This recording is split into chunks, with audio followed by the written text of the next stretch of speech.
യേശയ്യാ പ്രവാചകന്റെ പുസ്തകത്തിൽ നിന്നുള്ള വായന 21-ാം അധ്യായം. ബാബിലോണിന്റെ പതനം.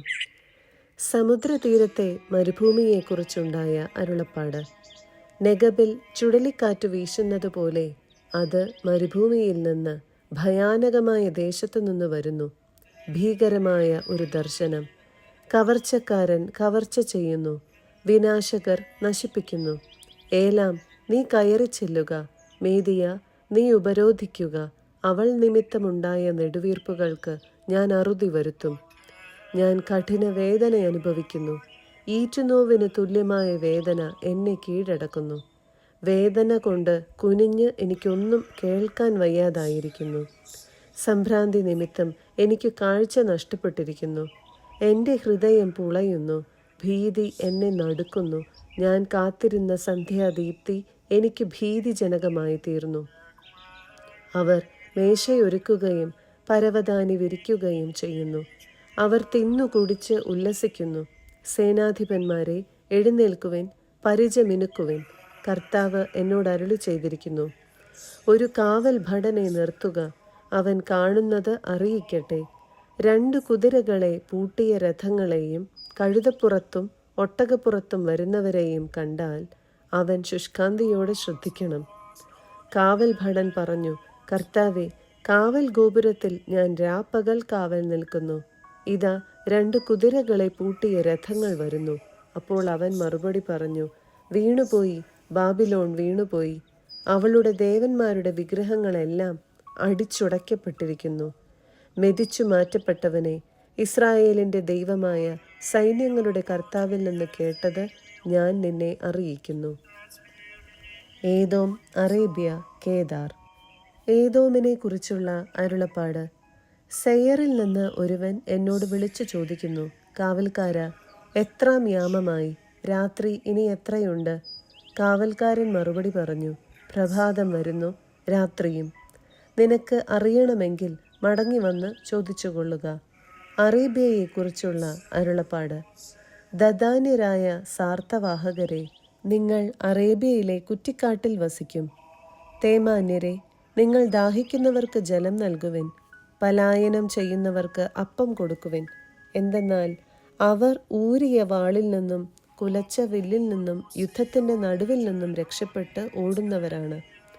കർത്താവ് എന്നോട് അരുളി ചെയ്തു, കൂലിക്കാരൻ കണക്കാക്കുന്നത് പോലെ കണിശം 1 വർഷത്തിനുള്ളിൽ കേദാറിൻ്റെ സർവ്വമഹത്വവും നശിക്കും. കേദാറിൻ്റെ വില്ലാളി വീരന്മാരിൽ ചുരുക്കം പേർ മാത്രം അവശേഷിക്കും. ഇസ്രായേലിൻ്റെ ദൈവമായ കർത്താവാണ് അരുളി ചെയ്തിരിക്കുന്നത്. 22-ാം അധ്യായം. ജെറുസലേമിൻ്റെ മേൽ വിധി. ദർശനത്തിൻ്റെ താഴ്വരയെക്കുറിച്ചുണ്ടായ അരുളപ്പാട്.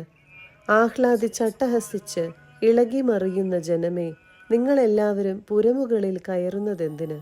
നിങ്ങളുടെ മരിച്ചവർ വാളിനിരയായവരോ യുദ്ധത്തിൽ കൊല്ലപ്പെട്ടവരോ അല്ല. നിങ്ങളുടെ അധിപന്മാർ എല്ലാവരും ഒന്നുപോലെ ഒളിച്ചോടിയിരിക്കുന്നു. വില്ലു കുലയ്ക്കാതെ തന്നെ അവരെ ബന്ധിച്ചിരിക്കുന്നു. വിദൂരത്തേക്ക് ഓടിപ്പോയെങ്കിലും നിങ്ങളിൽ കണ്ടവരെല്ലാവരെയും അവർ തടവുകാരാക്കി. അതിനാൽ ഞാൻ പറഞ്ഞു, എന്നിൽ നിന്ന് കണ്ണെടുക്കുക, ഞാൻ കയ്പു നിറഞ്ഞ കണ്ണീർ ഒഴുക്കട്ടെ. എൻ്റെ ജനത്തിൻ്റെ പുത്രിയുടെ നാശത്തെ പ്രതി എന്നെ ആശ്വസിപ്പിക്കാൻ ആരും ശ്രമിക്കേണ്ട. പരാജയത്തിൻ്റെയും പലായനത്തിൻ്റെയും സംഭ്രാന്തിയുടെയും ദിനമാണിത്. സൈന്യങ്ങളുടെ ദൈവമായ കർത്താവ് അയക്കുന്ന ദിനം. ദർശനത്തിൻ്റെ താഴ്വരയിൽ കോട്ടകൾ തകർക്കപ്പെടുന്നു. സഹായത്തിനു വേണ്ടിയുള്ള നിലവിളി പർവ്വതത്തിൽ മുഴങ്ങുന്നു. ഏലാം ആവനാഴി അണിയുന്നു. രഥങ്ങളിൽ കുതിരകളെ പൂട്ടുന്നു. കീർ പരിച പുറത്തെടുക്കുന്നു. നിങ്ങളുടെ ശ്രേഷ്ഠമായ താഴ്വരകൾ രഥങ്ങൾ കൊണ്ട് നിറഞ്ഞു. കുതിരപ്പടയാളികൾ കവാടങ്ങളിൽ നിലയുറപ്പിച്ചു. അവൻ യൂദായുടെ ആവരണം എടുത്തുമാറ്റി. അന്ന് നീ കാനന മന്ദിരത്തിലെ ആയുധങ്ങളിലേക്ക് നോക്കി. ദാവീദിന്റെ നഗരത്തിൻ്റെ കോട്ടയിൽ ഏറെ പിളർപ്പു കണ്ടു.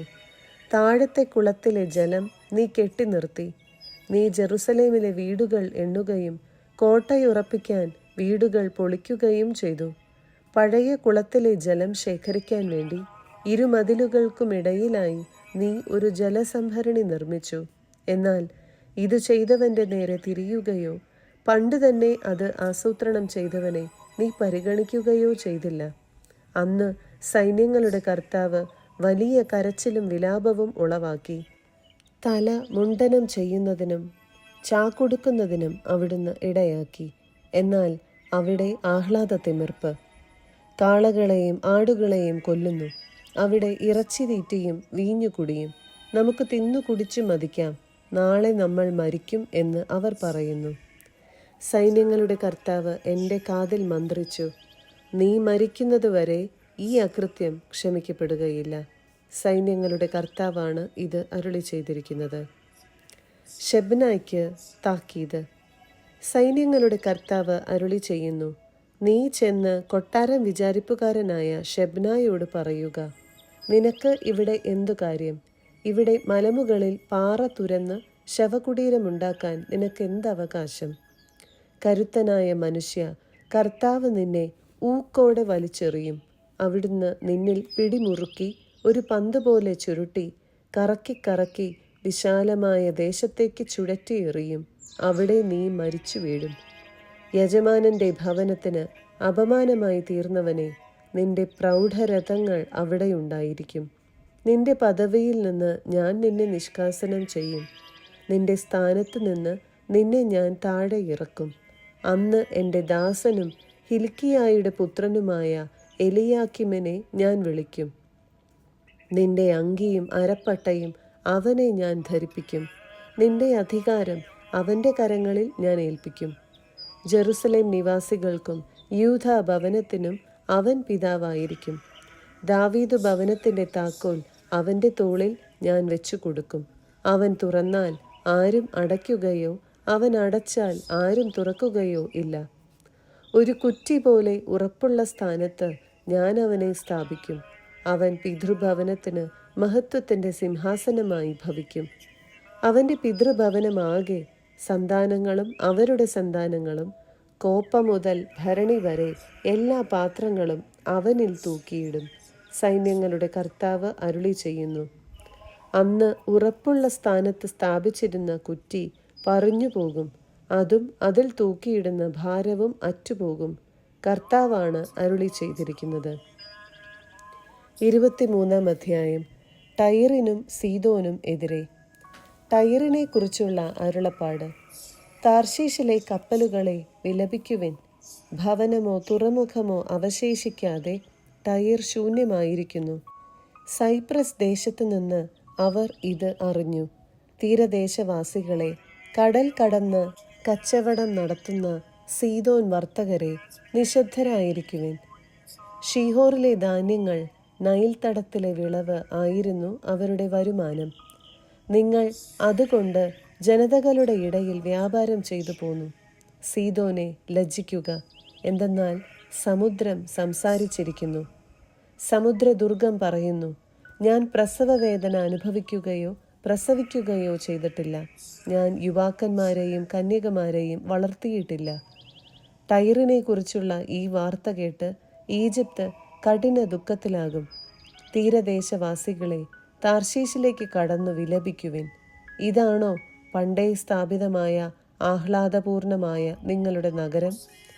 ഇതാണോ വിദൂരങ്ങളിൽ ചെന്ന് താവളങ്ങൾ ഉറപ്പിച്ച നഗരം? രാജാക്കന്മാരെ വാഴിച്ചിരുന്ന ടൈറിൻ്റെ മേൽ, ഭൂമിയിലെങ്ങും ആദരണീയരായ വർത്തക പ്രഭുക്കന്മാരുണ്ടായിരുന്ന ടൈറിൻ്റെ മേൽ ആരാണ് ഈ അനർത്ഥം വരുത്തിയത്? ഭൂമിയിലെ സർവമഹത്വത്തിൻ്റെയും അഹങ്കാരത്തെ നിന്ദിക്കാൻ, ഭൂമിയിലെ മഹാന്മാരെ അപമാനിതരാക്കാൻ സൈന്യങ്ങളുടെ കർത്താവാണ് ഇത് ചെയ്തത്. താർശീഷിൻ്റെ പുത്രി, നൈൽ തടത്തിലെന്ന പോലെ നീ കൃഷി ഇറക്കുക. തുറമുഖങ്ങൾ നശിച്ചുപോയി. അവിടുന്ന് സമുദ്രത്തിന്മേൽ കരം നീട്ടി രാജ്യങ്ങളെ വിറപ്പിച്ചു. കാനാനിലെ ശക്തിദുർഗങ്ങളെ നശിപ്പിക്കാൻ കർത്താവ് കൽപ്പന നൽകി. അവിടുന്ന് അരുളി ചെയ്തു, മർദ്ദിതയായ സീദോൻ കന്യകേ, നിന്റെ ആഹ്ലാദം അവസാനിച്ചു. എഴുന്നേറ്റ് സൈപ്രസിലേക്ക് പോവുക. അവിടെയും നിനക്ക് ആശ്വാസം ലഭിക്കുകയില്ല. കൽദായരുടെ ദേശം കണ്ടാലും ഇതാണ് ആ ജനത. ഇത് അസീറിയ ആയിരുന്നില്ല. അവർ ടൈറിനെ വന്യമൃഗങ്ങൾക്ക് വിട്ടുകൊടുത്തു. അവർ അവിടെ ഉപരോധ ഗോപുരങ്ങൾ പടുത്തുയർത്തുകയും അവളുടെ കൊട്ടാരങ്ങൾ ഇടിച്ചു തകർക്കുകയും ചെയ്തു. അവർ അവളെ നാശകൂമ്പാരമാക്കി. താർശീഷിലെ കപ്പലുകളെ വിലപിക്കുവിൻ, നിങ്ങളുടെ ശക്തിദുർഗം ശൂന്യമായിരിക്കുന്നു. ഒരു രാജാവിൻ്റെ ജീവിതകാലമായ 70 വർഷത്തേക്ക് ടയർ വിസ്മരിക്കപ്പെടും. ആ 70 വർഷം പൂർത്തിയാകുമ്പോൾ വേശ്യയുടെ ഗാനത്തിൽ പറയുന്നത് പോലെ ടയറിന് സംഭവിക്കും. വിസ്മൃതയായ സ്വൈരിണി, വീണമീട്ടി നഗരത്തിന് പ്രദക്ഷിണം വയ്ക്കുക, മധുര സംഗീതം പൊഴിക്കുക, ഗാനങ്ങൾ ആലപിക്കുക, നിന്നെ അവർ ഓർക്കട്ടെ. 70 വർഷം പൂർത്തിയാകുമ്പോൾ കർത്താവ് ടൈറിനെ സന്ദർശിക്കും. അവൾ തൊഴിൽ പുനരാരംഭിക്കും.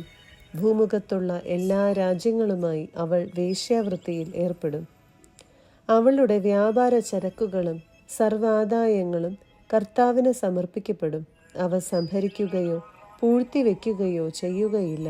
എന്നാൽ അവളുടെ വ്യാപാര ചരക്കുകൾ കർത്താവിൻ്റെ മുൻപിൽ വ്യാപരിക്കുന്നവർക്ക് സമൃദ്ധമായ ഭക്ഷണവും മോടിയുള്ള വസ്ത്രവുമായി ഭവിക്കും.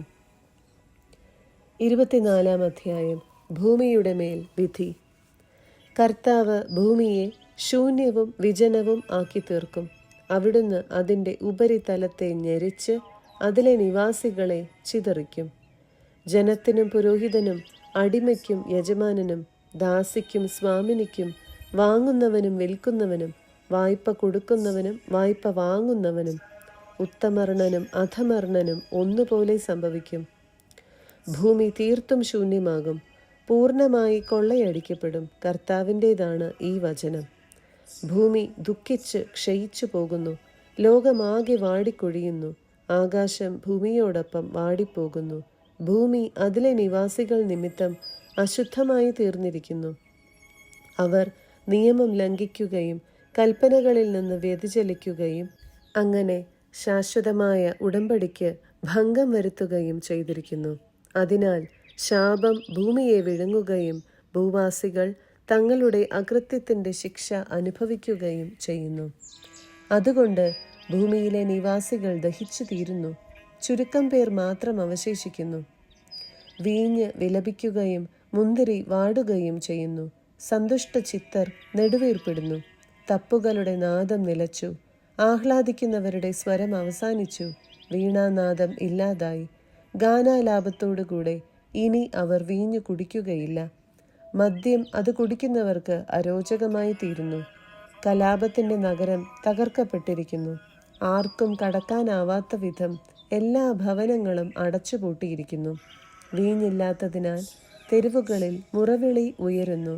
സന്തോഷം അസ്തമിച്ചിരിക്കുന്നു. ഭൂമിയിൽ നിന്ന് ആഹ്ലാദം അപ്രത്യക്ഷമായിരിക്കുന്നു. നഗരത്തിൽ ശൂന്യത മാത്രം അവശേഷിച്ചിരിക്കുന്നു. കവാടങ്ങൾ തല്ലിത്തകർന്നിരിക്കുന്നു. ഒലിവ് തല്ലുന്നത് പോലെയും മുന്തിരിപ്പഴം പറിച്ചു തീർന്നിട്ട് കാല പെറുക്കുന്നത് പോലെയും ആയിരിക്കും ഭൂമിയിൽ ജനതകളുടെ ഇടയിൽ സംഭവിക്കുക. അവർ സ്വരമുയർത്തി സന്തോഷഗാനം ആലപിക്കുന്നു. പടിഞ്ഞാറ് നിന്ന് അവർ ആർത്തുവിളിച്ച് കർത്താവിൻ്റെ മഹിമയെ പ്രകീർത്തിക്കുന്നു. അതിനാൽ കിഴക്കും കർത്താവിനെ മഹത്വപ്പെടുത്തുവിൻ. തീരപ്രദേശത്തും ഇസ്രായേലിൻ്റെ ദൈവമായ കർത്താവിൻ്റെ നാമത്തെ മഹത്വപ്പെടുത്തുവിൻ. നീതിമാനായ ദൈവത്തിൻ്റെ മഹത്വത്തെ സ്തുതിക്കുന്ന കീർത്തനങ്ങൾ ഭൂമിയുടെ അതിർത്തികളിൽ നിന്ന് ഉയരുന്നു. എന്നാൽ ഞാൻ പറയുന്നു, ഞാൻ തളരുന്നു, ഞാൻ ക്ഷയിച്ചു പോകുന്നു, എനിക്ക് ദുരിതം. വഞ്ചകൻ വഞ്ചനയോടെ പെരുമാറുന്നു, വഞ്ചകൻ തികഞ്ഞ വഞ്ചനയോടെ പെരുമാറുന്നു. ഭൂവാസികളെ, ഭീതിയും ചതിക്കുഴിയും കെണിയുമാണ് നിങ്ങളെ കാത്തിരിക്കുന്നത്. ഭീകര ശബ്ദം കേട്ട് ഓടിപ്പോകുന്നവർ കുഴിയിൽ വീഴും. കുഴിയിൽ നിന്ന് കയറുന്നവർ കെണിയിൽപ്പെടും. ആകാശജാലകങ്ങൾ തുറക്കപ്പെട്ടിരിക്കുന്നു. ഭൂമിയുടെ അടിസ്ഥാനങ്ങൾ വിറകൊള്ളുന്നു. ഭൂമി നിശ്ശേഷം തകർക്കപ്പെട്ടിരിക്കുന്നു. അത് ഛിന്ന ഭിന്നമായി, അത് പ്രകമ്പനം കൊള്ളുന്നു. ഭൂമി ഉന്മത്തനെ പോലെ ആടിയുലയുന്നു, കുടിൽ പോലെ ഇളകിയാടുന്നു. അത് താങ്ങുന്ന അകൃത്യം അത്ര ഭാരമേറിയതാണ്. അത് വീഴുന്നു, ഇനി എഴുന്നേൽക്കുകയില്ല. അന്ന് കർത്താവ് ആകാശ സൈന്യത്തെ ആകാശത്തിലും ഭൂപതികളെ ഭൂമിയിലും ശിക്ഷിക്കും. അവരെ ശേഖരിച്ച് ഇരുട്ടറയിൽ തടവുകാരായി സൂക്ഷിക്കും. അവരെ തടവറയിൽ അടയ്ക്കുകയും അനേക ദിവസങ്ങൾക്കു ശേഷം ശിക്ഷിക്കുകയും ചെയ്യും. അപ്പോൾ ചന്ദ്രൻ ഇരുളുകയും സൂര്യൻ മുഖം പൊത്തുകയും ചെയ്യും. എന്തെന്നാൽ സൈന്യങ്ങളുടെ കർത്താവ് സിയോൻ പർവ്വതത്തിൽ ഭരണം നടത്തും. ജെറുസലേമിലും അതിൻ്റെ ശ്രേഷ്ഠന്മാരുടെ മുൻപിലും തൻ്റെ മഹത്വം അവിടുന്ന് വെളിപ്പെടുത്തും.